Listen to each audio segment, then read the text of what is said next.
Evening, kiddos. Uh, yep, it's been 5 days since the last sesh. Um, I intended to leave it 3 days, but then I missed 2 days in a row for random reasons. I'm trying to remember what they are. Well, last night I just my Ethernet cable, the um, the thing that kept slipping out and disconnecting the stream. That thing, I tried to tighten it and it just broke apart completely. It was some like rubber band joint. Me sort of rubber banding two cables together pretty much like a jack and a port that would just slide out otherwise. Well, I made a camera stand out of Connects. I can also make a clamp out of Connects that literally just keeps them together so that they don't fall apart. It's pretty sick, I have to say. I think it's very neat design for a clamp that just kind of came together with the perfect dimensions. Although it took me a solid 10 minutes of trying out different ideas until I found one that worked. So yeah, you can see my Twitter, which is just the same as my Twitch handle, twitter.com/shoutplenty. First thing you'll see there is a picture of this clamp that I made, and that's what's holding the stream together today. So far so good. New clamp, 1 minute 45 of being live. Well, 1 minute 40 it's going to say on Twitch, I think, because the first 5 seconds never get detected correctly. Camera's good, mic's good, and we are live. Yeah, there it is. Ethernet cable fixed. Check Twitter. Alright, so work, right? What are we doing? Well, I basically finished the project. I am just pulling in final testing. And that's the reason I took a big break from the stream, or at least I intended the 3-day break in the first place. The reason for that is that I wanted to do a stress test. I wanted to just run all of the tests that we've been trying to pass all this time, run them repeatedly 200 times each, and try to identify what works and what doesn't, with all the many tweaks we've made so far. So that's what I'll do. I'll take you through the testing that I've done. Let's have a look. So what you see here is just my final round of testing, and I'll show you why that's significant in a sec. So let's first of all just have a look at the testing folder, the old DS results, where all the results get saved. These tests, the ones that we just did, I'm going to highlight those. The ones that I just did, see 2150, 2121, I put the computer to sleep by accident, so it didn't finish the vote particularly. There was a bit of a break here. I actually had to restart the test suite, because I just managed to hang the console by sleeping the computer, which is unfortunate. These are the results, okay. So the round of testing I did, I haven't made any changes since the end of the last session. In those 5 days, I tested the full suite of tests in the order that the tests come up in. So test 1, 2, 3 through to 17. I tested them in that order and then iterated 200 times. So it's 1, 2, 3, 17, 1, 2, 3, 17, in that order 200 times. And just went through the files and figured out which tests passed and which tests failed. There was a slight methodology error that I made. That means I'm not absolutely certain that I picked up on all the tests that failed in files in single instances where there was a test that failed. So you can see these times. Those are the passes. This means that all the tests passed. But if it's a fail, it means at least one test failed. And so, like I said, in my methodology, I might have, but it's very unlikely, extremely unlikely. I might have had a situation where I had multiple tests fail and I only declared that one of them failed when I counted them up. But that was fixed from the last third of testing. I noticed that and sorted it, which means I'm not too bothered and can tentatively, because there wasn't a significant change, I can tentatively declare that these are accurate test rates. So I'll show you the rates now. So here you can just see the tests that completely passed and the ones that failed at least one test. So I split them up, like I said, and figured out which tests failed. And here we have it. So there was one instance where 2 tests failed. C2 and A2 failed once.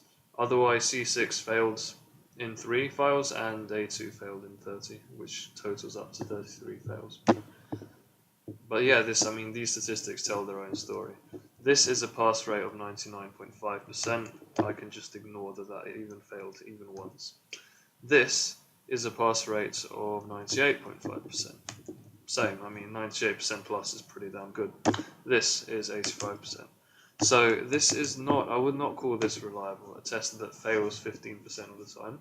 And not only that, but you'll notice, the last time I tested, so let's cast our minds back to the bunch of testing I did before the previous stream, and then I did this bunch of testing, and now we're on the now stream.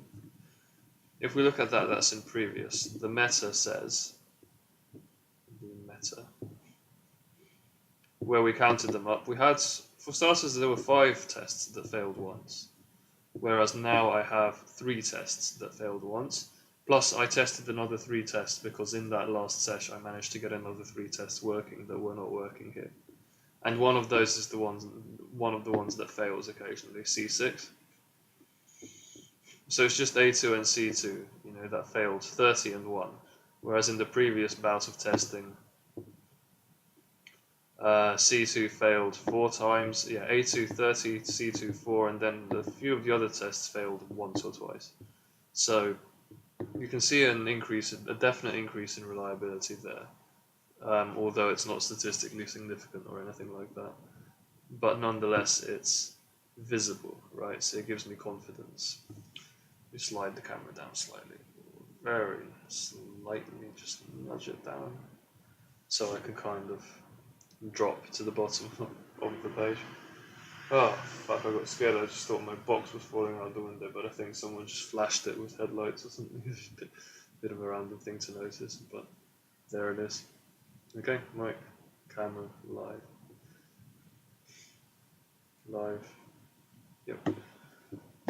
Yeah, so what I was saying, that's an increase in reliability. Well, except for this test, which failed exactly the same number of times, this time and last time, which is quite funny. 30 fails out of 200. And then the second most failing test failed once in this next round of 200, rather than 4 times. And then these 3 just passed each time. And then these 3 continued to pass each time, so we've made progress. Not even statistical progress, we've made absolute progress. In that sample, everything improved. But 2A2 did not. Okay, so bearing that in mind, I picked up these results and then I investigated what is going on with test 2A2. So I haven't actually looked into debugging it because I want to do all that on the stream. Instead, I just reran the tests. I ran 100 instances of A2 with print debug statements and with no print debug statements. And these are the results of that. So, first of all, with print debugging, it failed 11 times. So that's a pass rate of 89, which is, I guess, improved over 85, but who knows. Still, 89% pass rate, not great. Without print debugging, it's cut down to 91. Okay, so this is the thing. I'm looking at this and I'm thinking, whether or not there is print debugging doesn't seem to influence how much it passes that much. Which is something I wanted to test because a lot of the time I spent last sesh was removing race conditions. So there were instances where things were getting edited outside of locks, state variables getting edited outside locks. And I think, although I can't confirm or be sure in any way, or even think it likely, I just happen to think that those edits to improve, to remove those race conditions, that those are what's contributed to some of the tests now passing all the time and C2 failing only once compared to 4 times. I don't know. I'll test it all again, as a kind of goodbye when I finish it. Sort this out, the unreliable test. But yeah, you take my point. It's kind of what was I saying? It's just kind of Oh, I completely lost track of what I was saying. Yeah, the print debug statements, all of them work completely regardless of lock. They just read variables. And so I just wanted to be sure, I guess, if I turned that off, did reliability improve? And logically you would say no, because the print statements are only read. They don't write outside of the lock. And so it's just an extra introspection. That shouldn't make much of a difference. Atomic reads, they don't clash, they don't corrupt data. Well, MIT told me that I shouldn't be doing those either, but I allowed myself to do it in the print statements just for ease of debugging. And so I turned off those print statements, and it's not any more reliable. It's 91% compared to 89. It's not significant in any way, if you see what I mean. So yeah, P is the print debugging function, and no P means I turned it off. I do still have Q enabled, which is print debugging of the testers, but the testers, that's not my app, and so if I debug those, I mean, I've not done anything weird. I'm just reading variables that are already in the testers, and there's no locks in the testers or anything like that, any kind of race condition chance, and so I'm happy to leave the queues in. I'll show you why. Because if we look through these at a glance, these are the logs of the failing tests. If we look through these at a glance, we can see when we load it in fucking Visual Studio Code because of the LFCRLF line ending thing in Windows. Let me just sort that out. So I want to open Raft. No, not even that. I just want to go in the results folder here and look at NoP. So I turned off print debugging of the actual program that I wrote, but I kept on print debugging of the testers, which means I know when the tester does what. What does the tester do when? That's what I mean. Yeah, okay. So let's have a look at an example. Okay, actually first, before I go through this, I'm going to show you what is supposed to happen in test A2. So, this is in test, here it is. It's basically... sorry, my eyes are a bit... I'll just scroll to A2. This is test A2.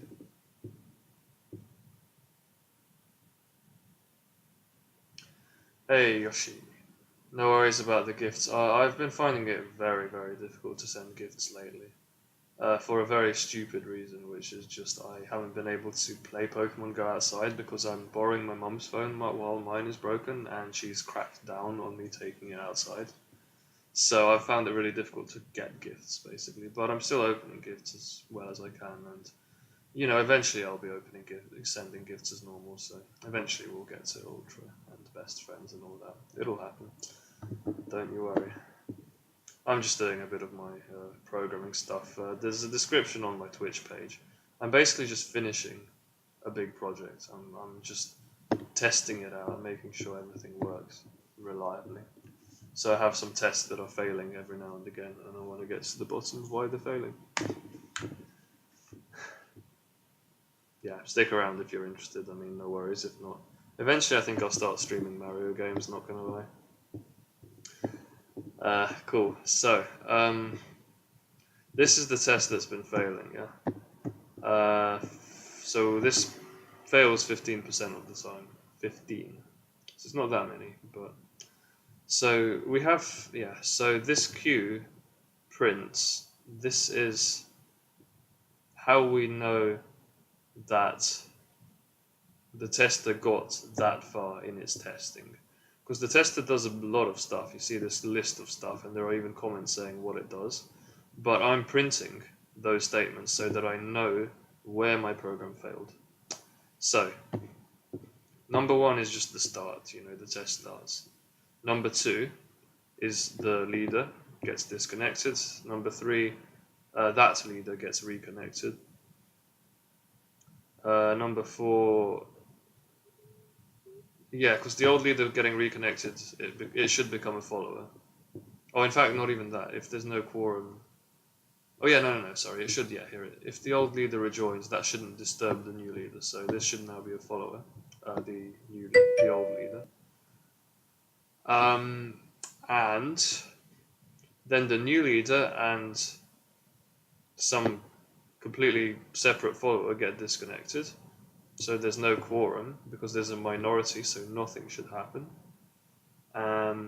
And then the follower gets reconnected, and so things start again. And number 6, the old leader gets reconnected, and that should be fine. So it's a 6-step process, and now I'm just going to look through my statistical sample of failures and figure out how many of those failed where, so that we can try to figure out what happened, and then I'm going to go through the actual debug code, I guess, the actual log from my program.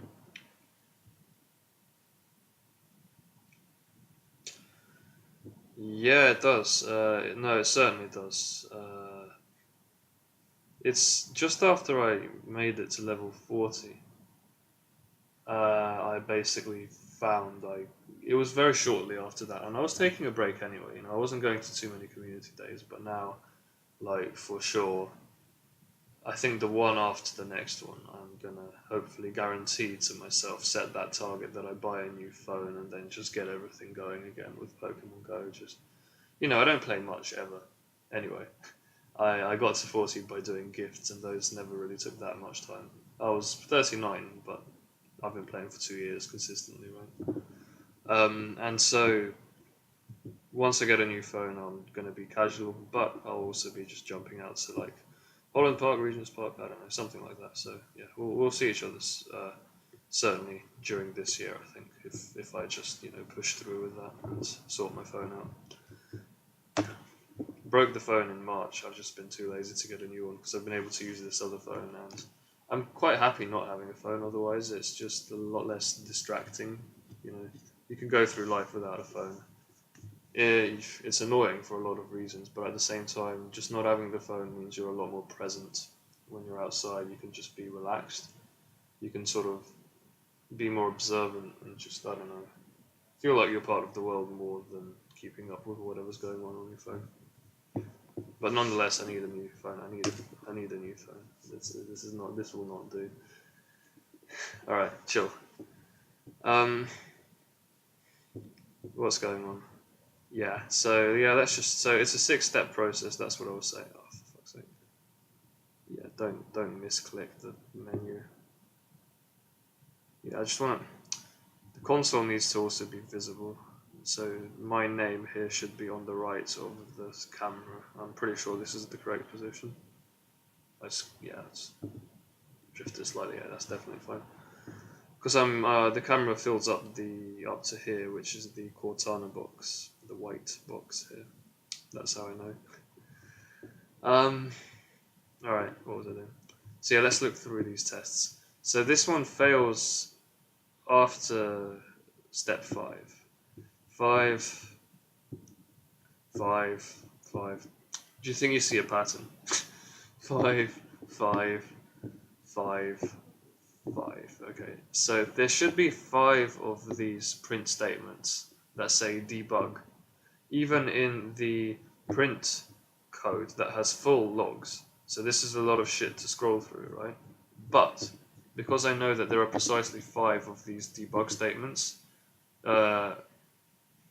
what am I saying? I can actually just Control F. I can look up the hash 1, 2, 3, 4, 5 to figure out where these stopped. So I'll show you what I mean by that. Hash 5. So all of them get to stage 5 of the test, right? Because I've done Control F. It detects it in each of these files. 70, 82, 86, 87. Okay. And if I look up hash 6, nope, nope, nope. Every single one fails at the exact same point. But bear in mind, it passes. So basically what's going on, 85% of the time it passes the whole test, and 15% of the time it fails at step 5. That's what I've figured out by looking at it. Okay, so what is step 5? That's what we care about. Step 5. So step 5 is the whole thing, right? Disconnect a leader, reconnect that leader, then we disconnect 2 of them, we reconnect 1 of them, and after we reconnect 1 of them, the election does not happen.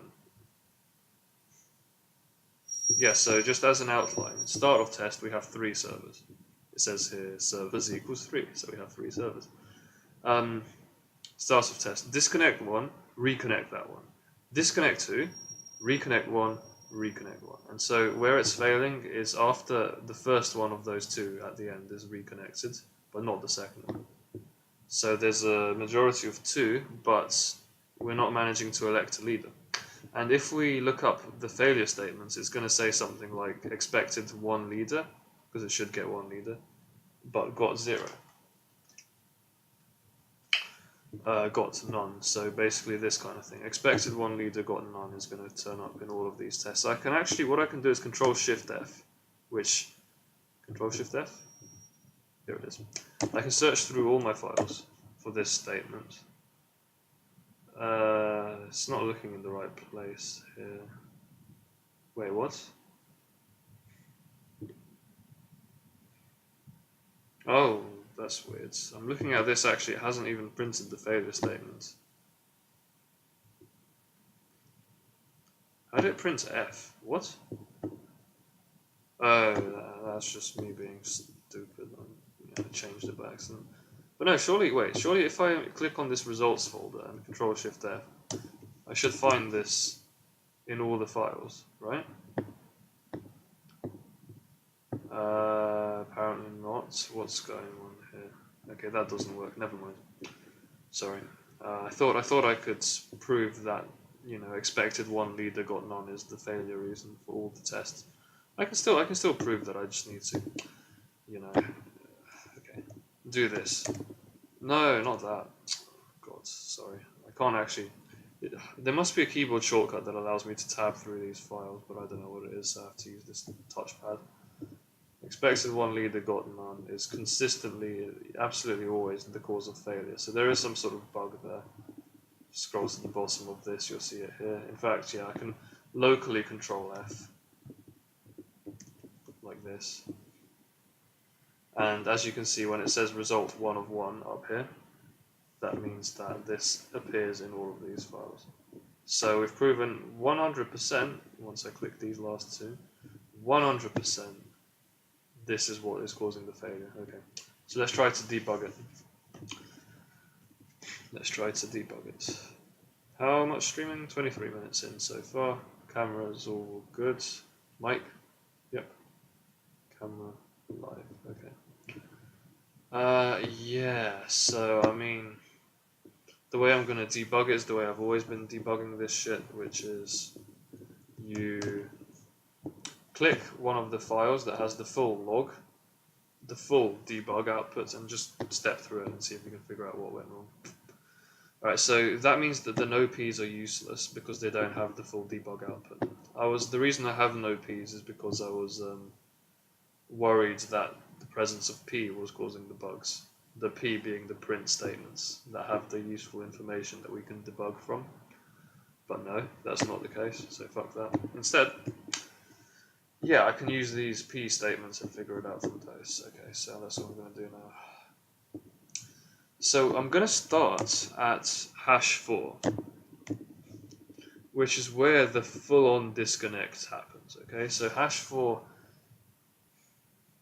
is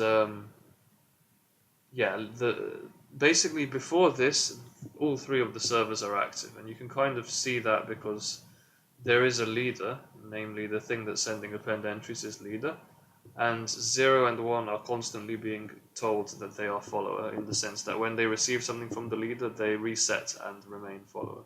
So 0 and 1 are, over and over again, those are resetting, and 2 is over and over again sending information. Likewise, you can see this append entries with the left pointing angle bracket, which says that this server is replying to this server. They are in contact. So 1 is in contact with 2, 0 is in contact with 2. That's what that means. And this is 2 acknowledging that it received the communication from 1 and 0. So servers 1, 0, and 2 are all connected before this point. What happens next? Wait, where am I? I scrolled past you up here. Leader and follower get disconnected, okay? So they get disconnected. They're still alive. They're just not connected to the other one. So everyone is disconnected from everyone else at step 4. Actually, no, I should be starting my debug at step 5, shouldn't I? Because it gets through step 4, passes that, and then fails after step 5. Okay, sorry, I'm being stupid. Well, nonetheless, it's instructed to kind of go through this to see what's happening. So what happens between step 4 and step 5? Well, okay, we have 4. 2 servers get disconnected. Do we know which one is still there?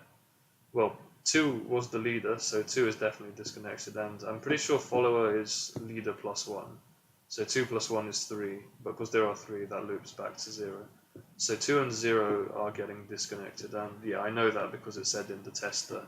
I can possibly confirm that for you guys if I just find it, test, where it says disconnect. It disconnects the leader and it disconnects the leader plus 1, modulo servers, meaning looping back around the number of servers, and we said the number of servers is 3. So this is modulo 3. So that's 2, and 2 plus 1 is 3, modulo 3 is 0. Okay. That's chill. Oh god, I closed the file by accident. Yeah, if you don't save, even if you've not made the change in Visual Studio Code, the program I'm using, if you don't save, then the file disappears. It's a bit silly. Okay, but it's back where I left it, which is fine. So 2 and 0 are disconnected. Bear that in mind. So that means that, you know, nobody should be sending or receiving from anyone else, okay?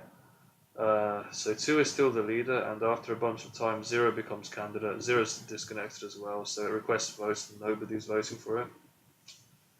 Because none of the servers are connected to each other, right? So all these request votes and append entries, those are the messages from server to server. Server 2 sends to server 1, server 2 sends to server 0.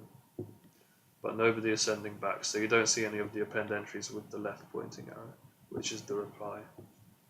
So that's completely normal. 2 is still the leader in some sense. It's disconnected, so it's not really the leader, but it's still sending out messages as if it's the leader. That's totally fine. And then, is this hay fever again? Really, I might have to blow my nose later. Get stuffy. You see, yeah, it does the same thing. You can kind of see the shape is exactly the same here. Request votes is not even getting sent out. Why not? I don't even know, because I think it's waiting for the original ones to time out, and that happens eventually, but I mean, who knows.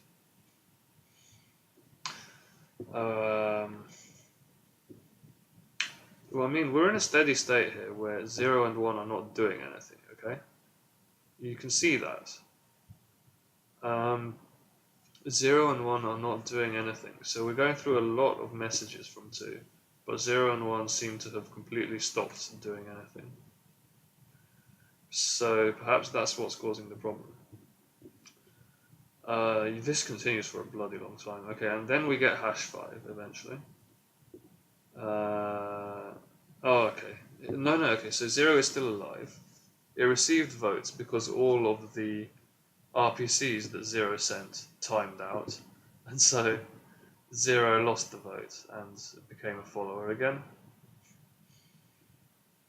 Then 1 also lost its votes and became a follower again.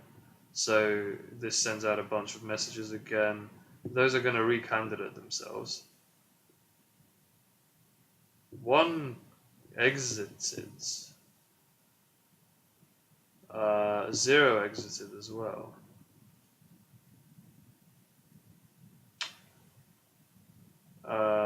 Wait. Where the hell is #5? I skipped over it. So the follower, which is 0, is reconnected at the position #5. Nothing happening. Okay, we scroll past #5, and then what? Nothing continues to happen for a bloody long time. Oh, do you know, maybe the test is failing because the candidates are not realizing fast enough that they're never going to win the vote because their RPCs are like completely disconnected. As in, they got disconnected. They sent out requests for votes, and those are never going to get answered. But it takes, I think, a long time for vote requests to get timed out by the RPC library. So the thing that manages sending and receiving messages, it does time them out eventually. But if the timeout is too long, then these things are not going to call a new vote fast enough. I think that could be what the problem is. You heard it here first. You can see, I'm scrolling, continuing to scroll through this, and going to get to the end, and, 0 just did not do anything. 1 did not do anything. So, like, lost vote is what we should be receiving pretty quickly. Here, right? 0 received votes and lost vote. And then 1 does the same thing. And if we waited long enough, then these would recandidate and one of them would win a vote, which is what happens most of the time. Bear in mind, this test fails only 15% of the time, so it's completely plausible that the failure happens in this way because basically the timeout on the RPC is too long, and therefore they don't get to time out the RPC and then call a new election nearly fast enough. So this thing is quite strict with its timings, right? You can see 0x means that the tester decided enough is enough and closed down 0, and 1 gets closed down pretty fast after that as well. But the point is between that and 0 losing the vote, 1, 2, 3, 4, 5, I'm counting how many messages heartbeats 2 sends out, so the leader. There are 6, 7, 8 heartbeats. 8 heartbeats is yeah. Okay, hang on. We can actually. I've had an idea. What we can do to figure out. So, like I said, what's happened is right. 0, 1, and 2. They all start out completely disconnected from each other. 0 and 1 are followers, which means that they are going to start elections. They start an election. Oh, white cat, completely white cat, just walked by in the middle of the night. So cute. They start an election, 0 and 1, yeah? And it takes, they wait for someone to message back, but all the servers are disconnected. The server gets reconnected while these are still waiting for replies, but they never received the message in the first place, so they're not going to receive a reply. That happens. And then they eventually realize everyone's not going to reply. The timeout happens because the RPCs expire. And then they lose the vote and become followers. And they haven't had time to even become candidates fast enough before the tester said that's enough time. Because what should have happened is because they were going to become candidates. And then because one of them was reconnected, it would be able to communicate with 2 and win an election. And therefore there's now a leader, and so the test passes. So what I'm going to do, because I've just mentioned 2 distinct waiting phases. One of them is the candidate sends out the RPC, and how long does it take the RPC to time out? And the second one is the RPC is timed out. How long does it take the candidate to... It becomes follower immediately, so how long does it take it to become candidate again, so to expire on the follower? And so that the latter is a parameter I can set. The former is something I'm also in principle in control of, but I have to explicitly time RPCs out, which is going to be a bit of effort to implement, but not that. It's really not hard at all. I've done these kinds of timeouts numerous times in the past. Alright, I'm getting really sneezy, so I'm going to have to blow my nose. So I'm going to just mute the microphone and blow.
That is some hardcore sneezing. I don't even know, nose blowing or whatever I was doing. That was something, like, seriously.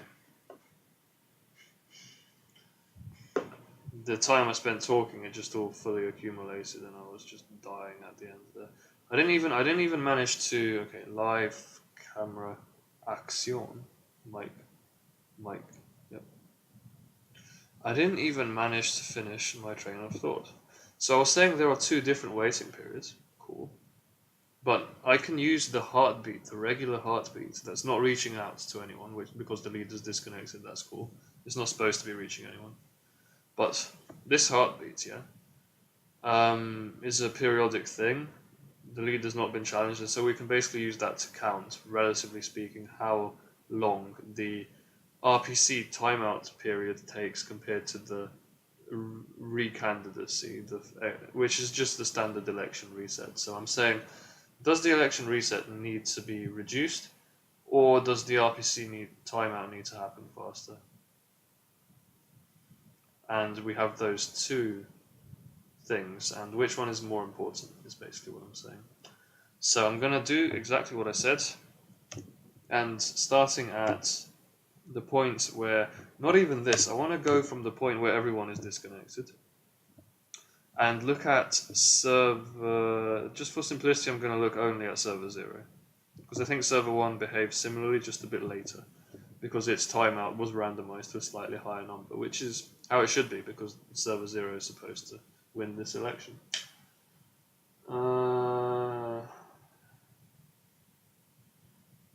Part of me is saying, like, maybe request vote would be more efficient if it's just an idea I had literally just now. If all the servers sent out absolute timestamps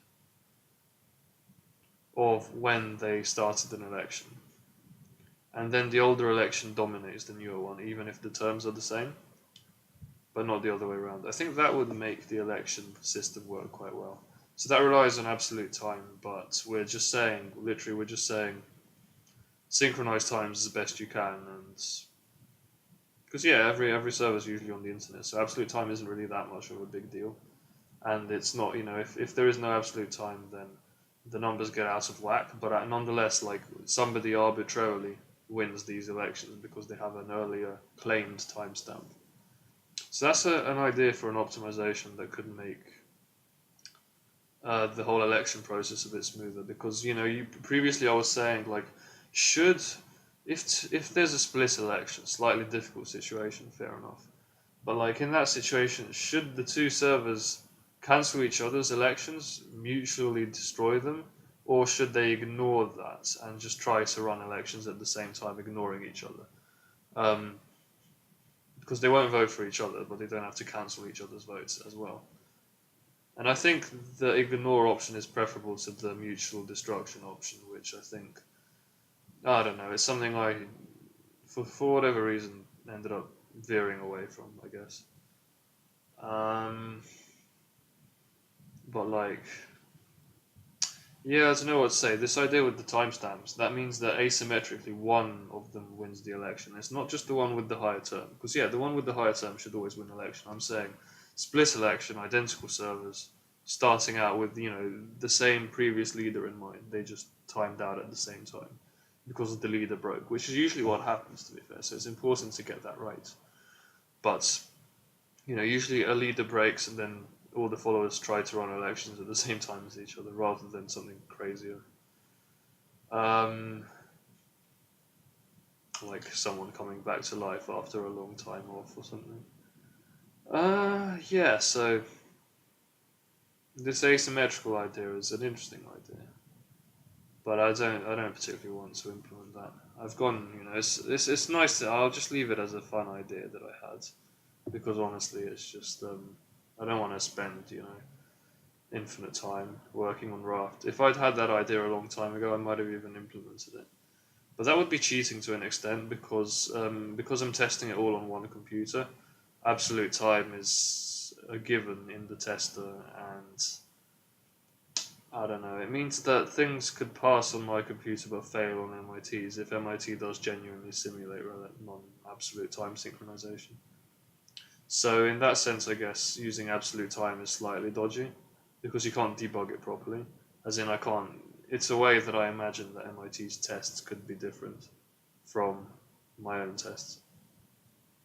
But yeah, whatever. It's just an idea, so I don't have to think about it. It ain't that deep. I'm not going to be making those kinds of changes anymore, I don't think. This is literally just a question of adjusting two timeout parameters. So let's do it. 0 becomes candidate. Okay, so from this point, we want to count how many times 2 sends out a heartbeat. Well, we can do that literally just by looking at these numbers. So 27 is 0. This is the 0 heartbeat relative to this timing out, as in, this is the first heartbeat after this is timed out. Or is it the... Yeah, let's use, for the sake of convention, let's say H minus, which is heartbeat resolved, is the message I'm going to use to count. It's like, arbitrary choice, because obviously these are running on different computers, so these could actually happen in real time in any order. Doesn't matter. Well, not any order, as in everything that 2 is doing happens in the correct order, but the stuff that 0 is doing is happening on a separate computer, so... Alright, check it out. So I just knocked my fan over there.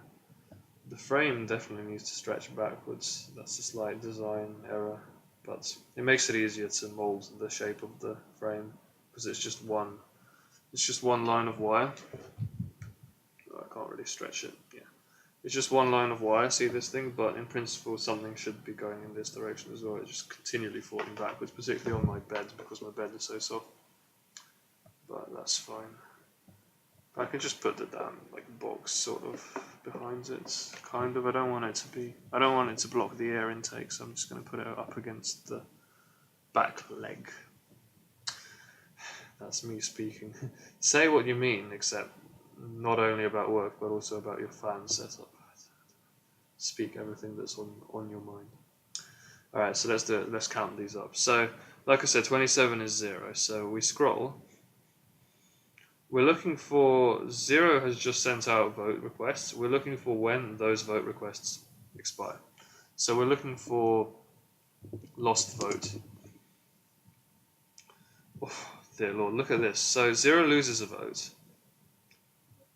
H has made it to 148. 148 minus 27. Did we say 27?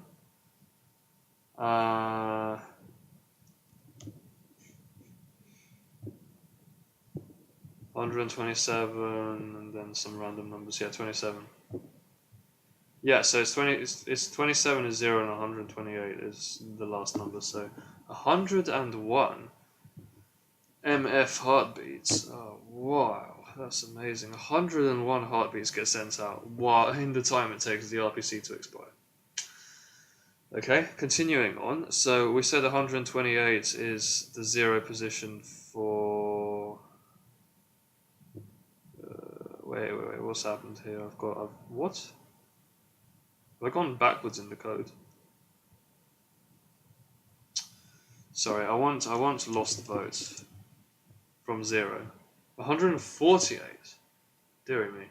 So 121, which is 11 squared.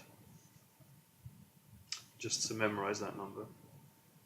Yeah, I memorized the license plate of a truck that comes to my neighborhood to just literally pollute by mnemonic. Mnemonic's an extremely effective memorization technique. If you have a code you need to memorize temporarily, King's Cross, Summer of Love. What was the last bit of the mnemonic? KX67, and then the last bit was... oh wow, I've actually completely forgotten what it was about. Okay, so maybe it's not that effective. It'll probably come back to me eventually. It's a three-letter code, but that could mean anything. King's Cross, KX67. What was the last bit? Completely forgotten. Well, that's unfortunate. So I can't catch the van in the act. Yeah, that van just needs to be fined, I guess. I don't know, reported. Whatever society does, it literally just comes to my neighborhood to charge battery. It's probably still out there. Like, why else? They wouldn't have moved it. They usually leave it on overnight at like 1 a.m. or something. Alright, so. Um, I'll check that out actually. I'll just have to make a mental note to check if it's still there when I'm done streaming. 121 heartbeats. Okay, so this is now the 0 heartbeats. We continue on to count how many heartbeats happen in the time it takes for this thing to become a re-candidate. Well, it doesn't ever become a re-candidate because it gets quit. It literally gets closed because it was taking too long. So this shouldn't, take too long to count up. It's like here, 0x. This is where the test ends because it was too slow. So 157. No, 156. That's the last heartbeat. 156. But the last one, don't forget, 0 quits at 149. So 148 is 0, and then at 156. Okay, so only 8 heartbeats actually pass by in the time it takes 0 to have been closed because it was taking too long. So there's a very clear, this is what I mean. The RPC period took 121 heartbeats out of 129 total between the beginning of that period and the tester closing down the test because it was too slow. So 121 of those heartbeats, that means that we absolutely must cut down substantially on the timeout of the RPC. So election reset is fine. We don't even know how long it takes because it only took 8 heartbeats before the entire program was closed down, so it didn't even allow it to get tested properly. So, and I think something like 8 heartbeats is how much it should take. I think something like that. I'm not. Perhaps it should be a little bit slower, but in principle, these are 8 quick heartbeats. Some of the heartbeats might take longer in situations where the data is being sent, because these are all just completely empty heartbeats, empty messages, and they don't get replied to or anything. So, yeah, you take my point. Okay, so yeah, we know what we're fixing. 121 out of 129 is ridiculous. That's absolutely crazy.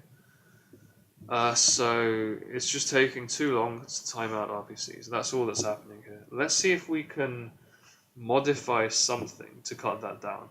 So I think maybe the RPC library has a number that I can change that, is the timeout. I'm not sure I'm supposed to. I don't know, that's the thing. I'm not supposed to edit this, I'm pretty sure.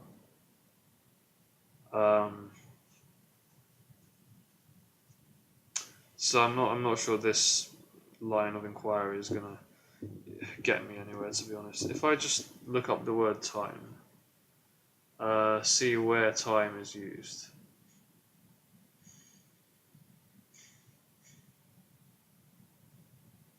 There are some time sleeps and things. Drop the request return as if timeouts, which happens after a random number modulo 1,000 is less than 100. This is the one in 10. What? Oh, as in, yeah, this RPC lab simulates dropped requests every 10 requests get dropped. What? Really? Is that bad? Oh no, it's if reliable equals false. I got you. Okay.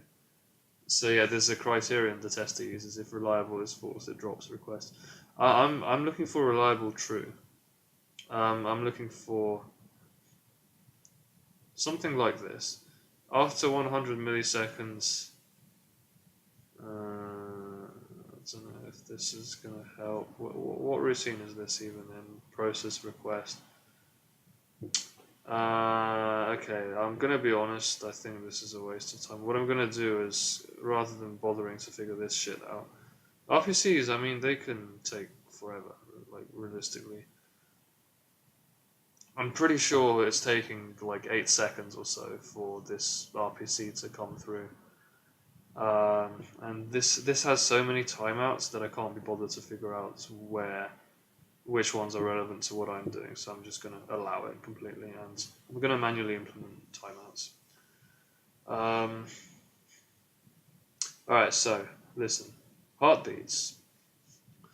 Append entries does not need to be manually timed out because heartbeat, the code that the leader runs, which is the only place append entries is allowed to be sent from, that automatically times out append entries messages anyway, using the heartbeat timeout. So the heartbeat timeout is the amount of time that it's possible the server waits for everyone to deal with the heartbeats it sends at the messages.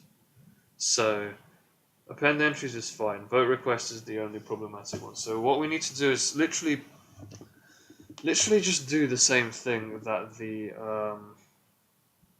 so let's take a look at the leader code and compare it to the candidate code. The candidate code should be functioning in the same way as the leader code, basically.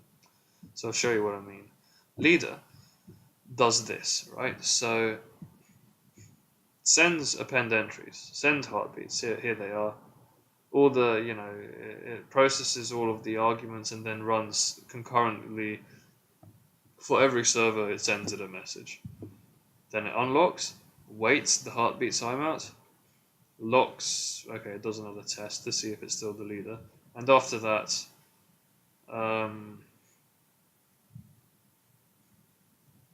yeah, because this requires it to pick up the lock again. Oh yeah, but the lock is persistent then, so the lock would have had to have been picked up anyway. Okay, no problem. So I was just trying to figure out if this was causing unpredictable delays to the heartbeats, but I don't think it was. But yeah, basically at this point, implicitly times out. I spelled implicitly wrong somehow. Implicitly times out RPC response, right? So it checks explicitly if replies is success here. It has a lock, so it's allowed to do that. Oh, but the lock doesn't apply to replies. So yeah, I mean, this is a race condition. It's not detected as one, I don't think, but yeah, this is a race condition, and it's a deliberate one because it times out the RPC. So what I'm saying is, I think this should also be present in request vote. So let's have a look. No, not request vote, the candidate code, sorry. As in, the leader times out its own append entries RPCs. The candidate should time out its own request vote RPCs. So setup vote happens, then it requests votes, and then see here it says it immediately awaits votes.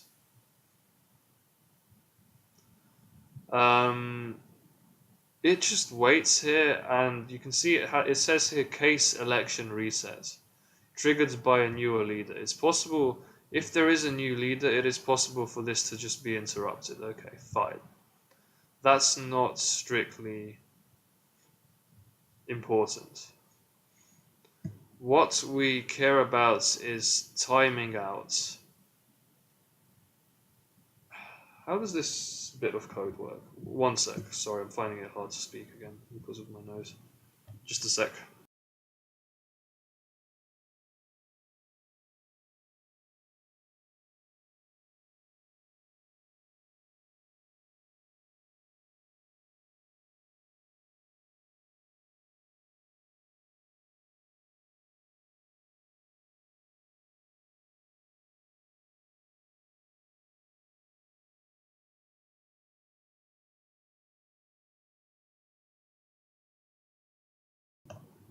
Right.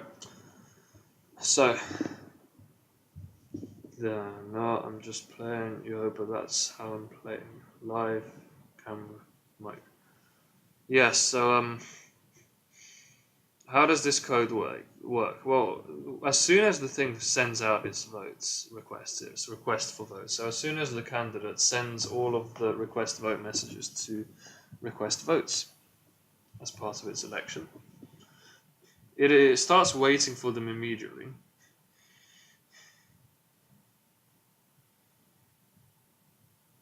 And it is interesting the way that I've implemented this, isn't it? So I've just realized it is possible for me to implement this the same way I've implemented append entries. Append entries, the leader needs to figure out, it sends out its requests for append entries. And then it needs to figure out who accepted them and who rejected them. And so it waits the heartbeat timeouts, and once it's done, it just reads the replies variables, success, true or false. So I could do exactly the same thing here. I can just read the votes, true or false, and get elected that way. That's not what I'm doing. What I'm doing is I'm individually waiting for votes to come through. Which is faster in the sense that if the votes come through faster than the timeout that I would have put here if I were doing it as if the leader heartbeat timeout. If it's faster, then this thing will get elected more quickly. It's a kind of eager election system. It checks for if it's got enough votes as often as it can. So it collects votes as ASAP, and the way it does that is via a channel, right? The voting channel, which collates votes. And yeah, it is possible for election reset to happen at the same time, so it's nice because it allows that to happen too. But yeah, I mean, this does not deal with the case. So what the problem is, why this fails here but would not fail in the case of the leader, is because there is no absolute timeout. So the leader says, heartbeat timeout goes by, then drop what you're doing. Everyone's replies are going to be checked immediately at that point, and if you haven't replied yet, then that gets set to false automatically. It's a proper timeout. But it doesn't do anything before that, so it waits a certain time and then just chops the result, and whatever's true and false, it just rolls with it. Whereas this is receiving true eagerly, it's extracting truth, but it doesn't have that timeout. So if truth is not forthcoming, then it waits forever, particularly if there is no election reset, because that means there's no leader. So that's what the problem is. If I were implementing it from scratch, I think I would make this match what the leader is doing, because the optimization that votes are being polled ASAP is pretty minor, considering on the scale of the timeouts. Why wouldn't the leader just get elected slightly later, as long as it has quorum, as in it has a mandate? Sorry, I don't mean the leader, as in the candidate that wins, that would have won, it can get elected a bit later if it were being timed out rather than polling votes eagerly. And as soon as it gets elected, it just becomes leader synchronously, I might add, and sends out a heartbeat, which means it's very likely to remain leader. And that way we can also do the strats where candidates ignore each other's votes, and so if someone gets elected, that's cool. Yeah. The only thing about that is election reset. So if somebody is now the leader, it should be possible to poll from election reset. But the way you can implement that is literally just parallelizing it with the timeout. So heartbeat timeout is parallelized with election resets. Or I say heartbeat timeouts, I mean candidate election wait for votes to come through timeouts, which is hypothetical. It doesn't actually exist in my code, but I'm just saying if I redesigned it the same way the leader code works, the candidate code, redesign it the same way the leader code works, then I could parallelize this, which is supposed to just cancel votes if there's a new leader, parallelize that with the timeout that cuts them all off, and then take stock. Yeah, that would work. I'm not going to do that because I've already programmed this. I'm not going to change it. It works, and it's less work for me to just add a timeout explicitly. So that's what I'm going to do. So this is pretty simple. Watch as I do it. I'm actually just going to put a message in chat that I'm going to do the fix for test 2 Yeah, it's A2, as in it's project 2, test A2, 2A2, I used to call that. Okay? Do the fix for test A2 now. This is it. This is it. We can't die. So basically, I'm doing the same thing I would otherwise be doing. I'm parallelizing an election reset with a timeout. It's just that I'm also eagerly polling votes. Eagerly polling votes is... what that means is that this timeout is not going to be absolute. So I'm going to put the timeout in here. I need to import time, which is cool. Where am I? Case time after, and I need a new constant, which I'm going to define in Raft.go in the same place I've defined all the other constants. Const votes timeouts. So votes timeout. Okay, let's choose a number. I want vote timeout to be about.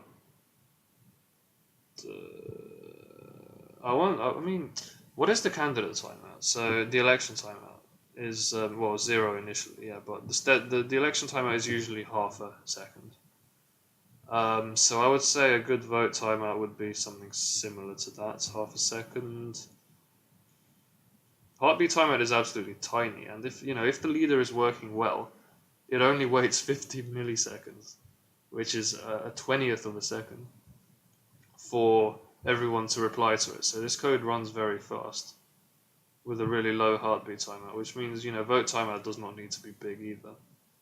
I'm going to set all the numbers to be quite small, to be honest, but I just want it to work before I try anything particularly ambitious with it. So what I'm going to do is set it to 500, the same way I have this. I like that there is a big election randomization. It makes it more likely that things are not going to clash with each other when calling elections. The election timeout of 500, fine.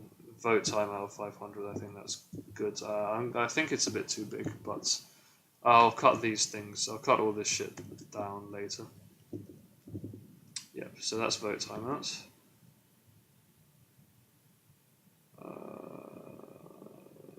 Problem? Yeah, I just haven't actually... Yeah, this should be written like this, because this is a channel, and this thing waits for it to ping it a message.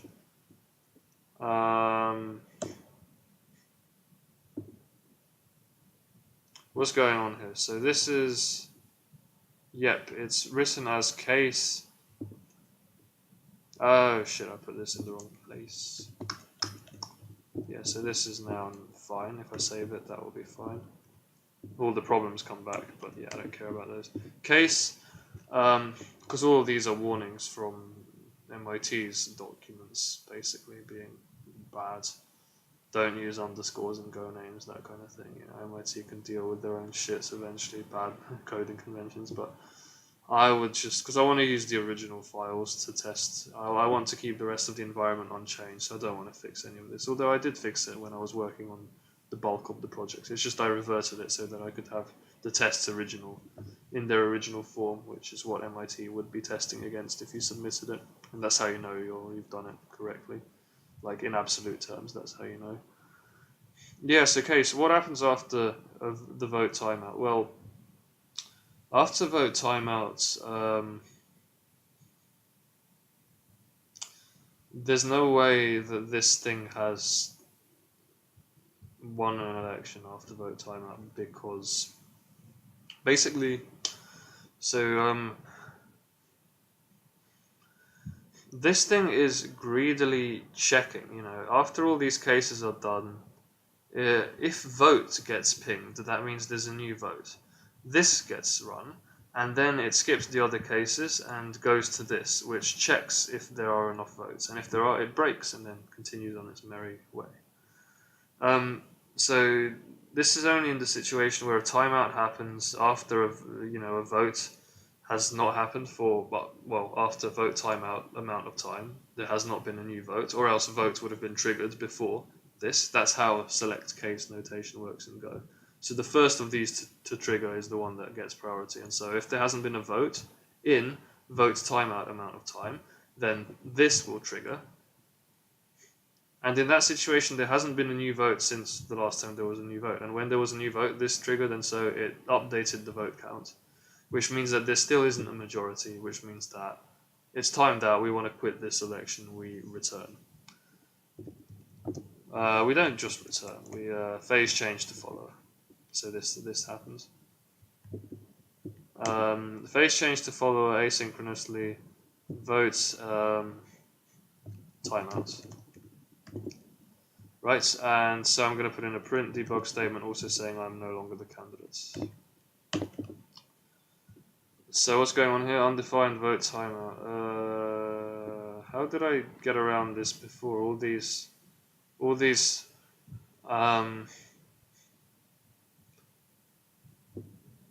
variables that I referenced in other places, like for example heartbeat timeout. The leader references heartbeat timeout, doesn't it? Yeah. How does the leader know where heartbeat timeout is? It's not capitalized, so it's not exported. Huh. That's weird. I feel like the leader should not know where heartbeat timeout is because it's not exported. But apparently candidate definitely does not know what vote timeout is, even though I feel like I'm using it in exactly the same way. Well, that's really weird, isn't it?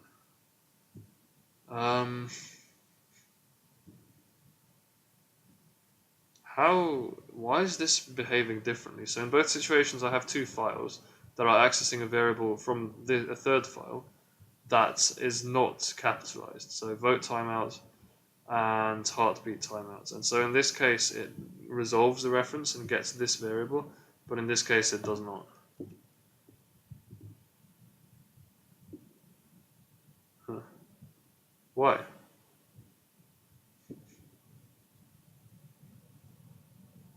Does this import anything special? Because I would have thought this has to be capitalized, basically. I think I've done it wrong in both cases. Like, this doesn't export anything. Exporting is not a thing in Go. It's just like, here are your timeouts. Election timeout, election reset. All of these are just in Raft.go, but they're not exported, so they can't be. Surely they can't be referenced from anything else. Then how are they referenced? Candidate, look at this. Like this piece of code references election reset, and I can go to definition. Here it is. But vote timeout apparently does not get that privilege. Oh, it does. I just didn't save the file. But I thought you had to capitalize things to move them between files, so I'm confused. Maybe you don't in the case of constants.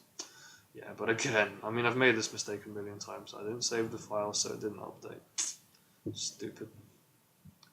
Alright, so candidate now does a vote timeout after 500 milliseconds, but like I said, this is dynamic. This is 500 milliseconds after the last vote, whereas the leader is heartbeat timeout is 50 milliseconds. It's that amount of time always. That's like a hard stop, whereas this is a soft stop in the sense that it only happens after the last vote was received, which is not important. It's not a detail that I care about. But like, yeah, this should fix it. This piece of code that I've added here, a third case that handles just timing out a vote, timing out those RPCs, that should fix it. Okay, so the way I'm going to test this is I'm going to run a full suite of tests. I'm going to run a full suite of tests a few times, I would say, to see if it qualitatively works. And then I'm gonna, if it does, I'm gonna take some time off to test it. The same way I tested it before, do the stress test, 200 attempts, see if it works. Basically, if it does work, what I'm gonna do is, for fuck's sake, this print debug statement, I didn't didn't disable it, but I can just disable it now, because I don't want that to keep coming up. I think this is an absolute, Pareto improvement, as in there are no downsides to what I just did. It just fully makes the election process much better, I think, because it doesn't rely on RPC timeout, it relies on my own explicitly defined timeouts. Yeah, for real, I think that's it. So what I'm going to do, if this passes, I'm going to run the test maybe. It takes 3 minutes to run the tests in full, so I'm only going to run them like twice. I'll run the test twice, right? The full set of tests. If they pass, I'm going to try to optimize down the variables, all of those parameters that I have determining how long everything takes. I'm going to try to pull those down and basically test it. Do the 200-point test, and then I might also, if it works, leave it and say I've finished the project. See if it gets a bit faster. Oh yeah, one thing I didn't mention too much is when I was doing the tests, I have all this data here on how long it took. So you can see it's 200. Let me do a regex search, because maybe I should just process this using a spreadsheet or something, but I don't have Excel. I don't actually have an Excel license at the moment because I'm not a student. My mum's unemployed. It's all a bit messy. But yeah, basically, I'm looking for space to. We can't find space 2. That's because it's useless. Match whole word. Okay, that's why. Sorry. Space 2, 1. Did it ever take longer? See, not once did it take longer than 220 seconds. 219, 218, 217, 6. So it's the longest it took is 217 seconds. That's the upper bound. Lower bound is like 100. So space 180, 190. Yeah, lower bound is 192. So between 192 and, did we say 200 and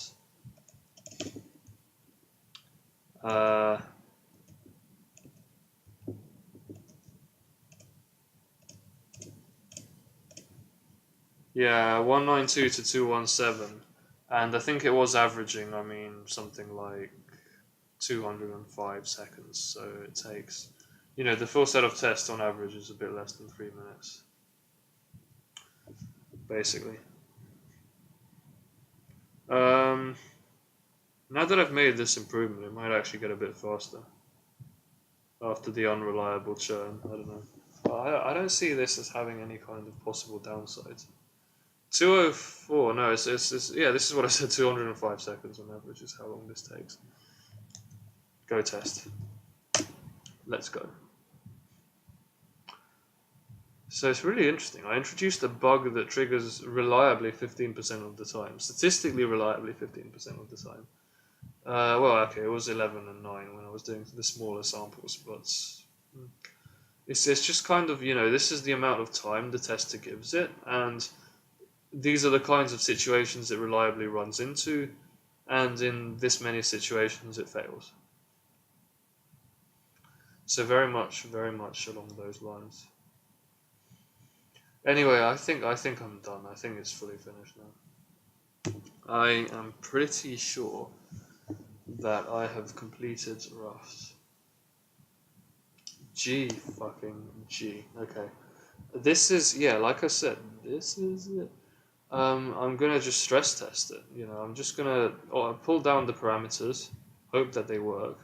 Still, if I do it with low parameters, see if it passes tests. I think I might even on the stream. Provided this doesn't take too long. It's 3 minutes per test cycle. I might just pull the parameters down and see if it works, and then I'm just gonna do stress tests. I'm gonna do like 100 tests, 100 tests, 100 tests, or maybe even just 50 tests. 50 tests of the entire test suite until I figure out which parameters are likely to be, reliable, and then just solidify it with 200 tests of that, and then I'm done. Interesting. That final bug. It's quite an interesting bug, to be honest. It's a bug that was triggering reliably, I don't know, between 9 and 15% of the time. So it's about 15. I think it's 15, because I did 2 samples of 200. If I add everything up, it's 30 plus 30 plus 9 plus 11, which is 20. So that's 80 out of the number of tests was 200 plus 200 plus 100 plus 100 is 600. So that's 8 out of 60, 4 out of 30, 2 out of 15, which is 6 out of 90. 6.7%. What? That calculated wrong? Oh, I'm so... Why am I so bad at adding? Fuck's sake. 30 failures plus 30 failures plus 9 failures plus 11 failures out of... Oh, did I only do 50 tests? The last 2 times. Yeah, I think I only did 50 tests actually. No, I did 100 tests. I did 100 tests. Ah, and this got deleted. 30 plus 30 plus 9 plus 11. 200 plus 200 plus 100 plus 100. Okay, calculator please. Paste. What?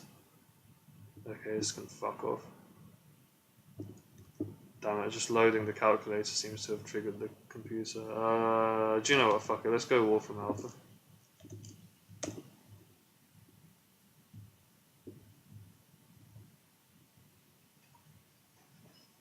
This window is the wrong shape. Wolfram Alpha to do a sum. 2 out of 15, which is plus 13%. I got 6.7, which is half of that, so I just carved incorrectly, I guess, at some point. Yeah, because it's 80 out of 600, which is 8 out of 60, which is 4 out of 30, which is 2 out of 15, which is not 6 out of 90, it's 12 out of 90. Okay, there's your mistake. 12 out of 90 plus, 12.7 is the... Oh, it's 13. Oh yeah, because of the 2 at the beginning, it's like... Yeah, it's 2 times 6 and 2/3, which is 12 and 4/3, 13.33333. It's fucking maths, man. This fucking arithmetic. Alright, so it passed twice. This time it was only 195 seconds. So yeah, let's have some fun. Let's run the same test, just cut down the parameters. So, well, the heartbeat already cannot be cut down any further, I swear. Cutting that down would be scary. I think election randomization should stay relatively high. Maybe 200 is good enough. And let's say we have 300 here and vote timeout of 200. So the parameters have all just been cut down quite heavily. What I would also do, in my exit code, maybe I should, shall I just fully disable? Because now that I've sorted out the program and everything that I think is wrong with it, maybe I can just disable my kill codes completely. So this stuff. And, don't exit things. Or at any rate, close down the sleep here. I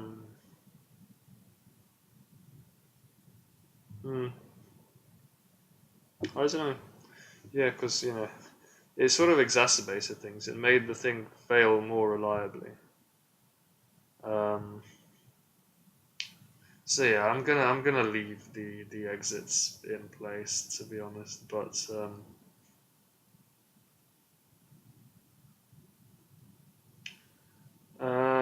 time sleep of 200 milliseconds.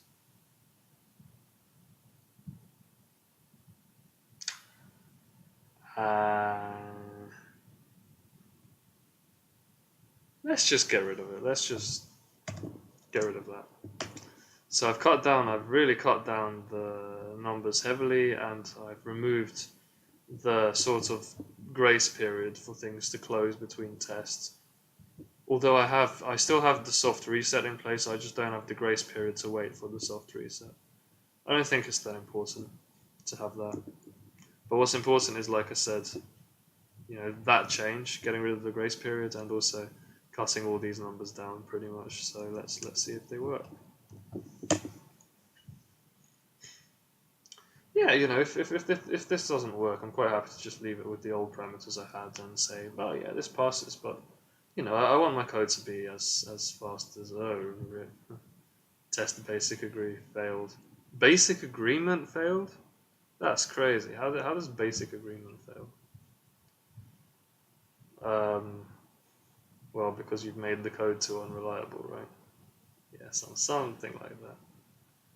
I managed to make basic agreement fail. Vote timeout, I'm sure that can be quite low, but I don't know.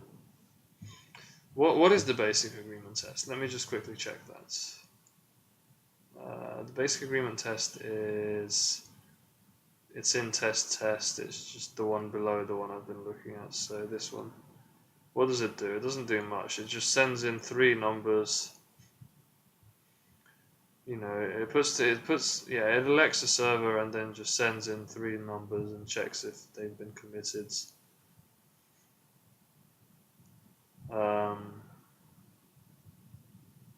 And it runs 1, to just establish agreement.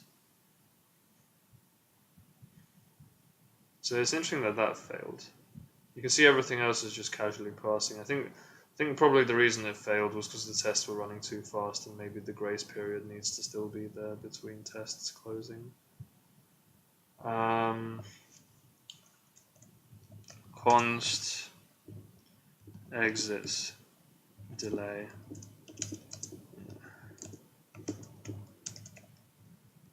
So I'm just going to put in an exit delay in that position.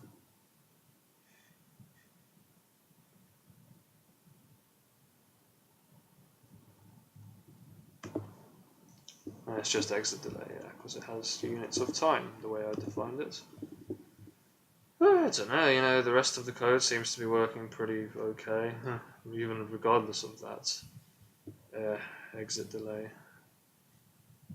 I'm going to do a slightly strange thing. I'm going to say if rf.me equals rf len rf.peers -1. In that situation, I'm going to do the time sleep. So basically what I'm saying is I don't need to...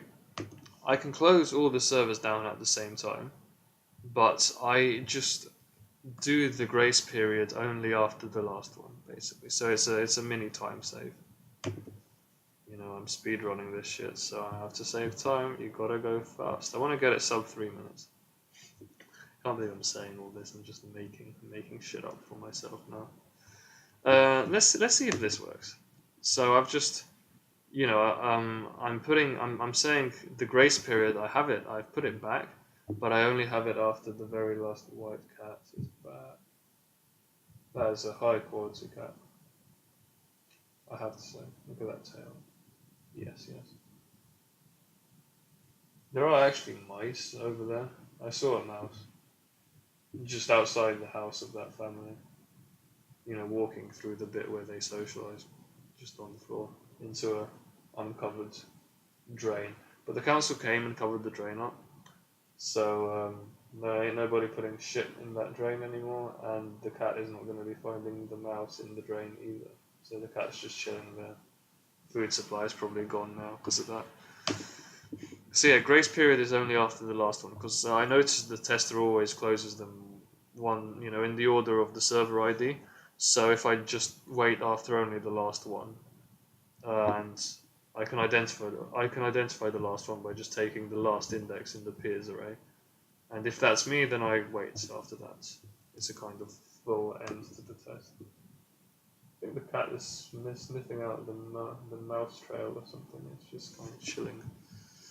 So should we just have a chill stream where we just run these tests with these random settings and just wait for the cat to find the mouse? And basic agreement passed in 0.7 seconds. Crazy. What is the cat up to? It's sniffing around the grate where the mouse was. But that was a few days ago, you know, maybe even a week ago now. So like it's looking for something. But it's not going to be able to get through the grate, it's just chilling in the shadows. Yeah, this is looking good, you know, and I've cut all the numbers down, so hopefully it's going to be sub 3 minutes. What with this, you know, fast elections as well. Yeah, now that there's an explicit timeout, that makes it so much better.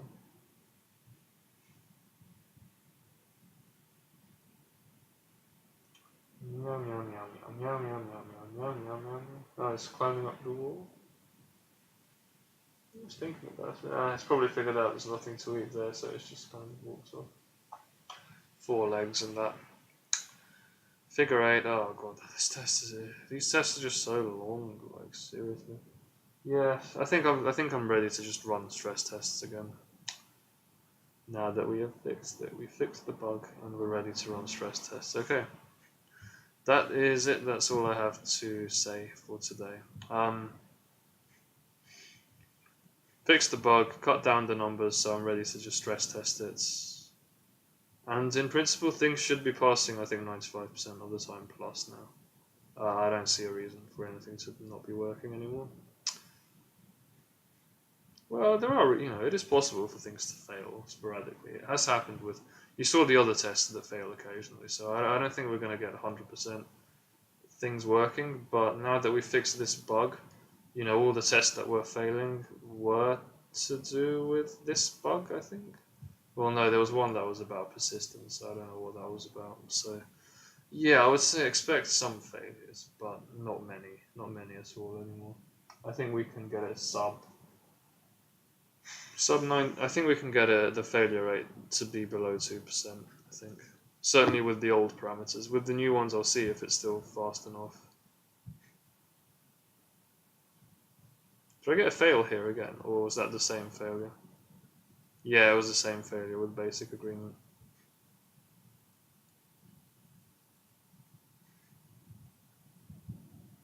Yeah, so since I started testing today, after I finished all those changes, we've had, see, a pass, a fail, and a pass, and it is now sub 3 minutes, which is pretty good. That's it. So, end of stream. I'm going to take it away and stress test it with, you know, both my old parameters and my new ones, my timings, so for how fast I can make the algorithm. And you know, if everything passes, I would say if it passes 95% of the time plus, I'm calling it. I'm done. So, because I fixed the bug, I think in all likelihood, I haven't tested my fix yet because the bug only comes up every 15% of the time. So I have to stress test it to see if I fixed it, which is what I will do now. And if it works, you know, if we get those 95% results, then I'm done. That will be, the next stream will then be my final stream for the Raft project. Possibly my final stream for the whole distributed systems project. I'm going to have a think about, you know, because of the amount of time, like what I fixed today, you know, I could have done that in like 40% of the time or less if I were not explaining it, you know, speaking my mind. So maybe I'll still do the programming, but just do it more silently, or maybe I won't stream at all. Gives me the freedom to do it in the park on a nice day. I doubt I will continue streaming the same way I have, just because it makes it slow and I have other things that I want to do at the same time. You know, it's been a successful experiment, definitely, this streaming project, no matter what. So this is 229 that I'm committing. I'm going to push that onto Git straight up, and I'm going to be back. So I'm going to give myself 2 days to stress test things again.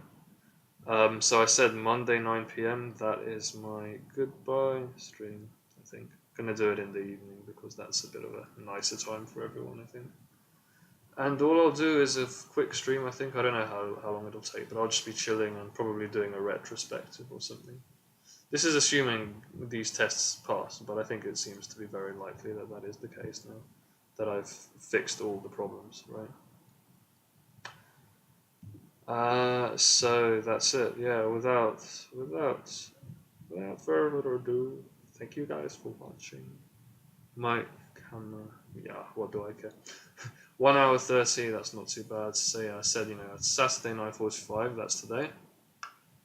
Yes, yes. Next stream, Monday at 9 p.m. In which I'm just going to go over the results of the next round of stress tests. It's going to be the same kind of thing. The stress tests, I just do them off stream, literally just run an automated script, process the data a bit. Actually, what I did do with the last set of stress tests off stream, I put in the debug commands that I went over earlier, the print debugging of the test, those statements that I inserted. Because I'd done that on stream before, I figured it's worth doing these tests again with those statements in, even if I don't stream it, because it's so minor. It's just just inserting statements to point out what's happened where in the test. So that's the only other thing I did in addition to just doing the tests and processing the data. Looking at counting the failures and passes and whatever. So yeah, that's it. And I'll do a bit more of that, and I'll let you guys know what I tested. Did it pass? Did it fail? In all likelihoods, we'll be seeing the epilogue to the stream tomorrow. So, no, not tomorrow, Monday, which is in 1 day and 22 hours time, minus 20 minutes. 9 p.m. BST on Monday. British summertime, UTC +1. UTC +1 on Monday. Sunday, I'm probably going to be busy again. Who knows? Got some stuff to do. Alright, arrivederci.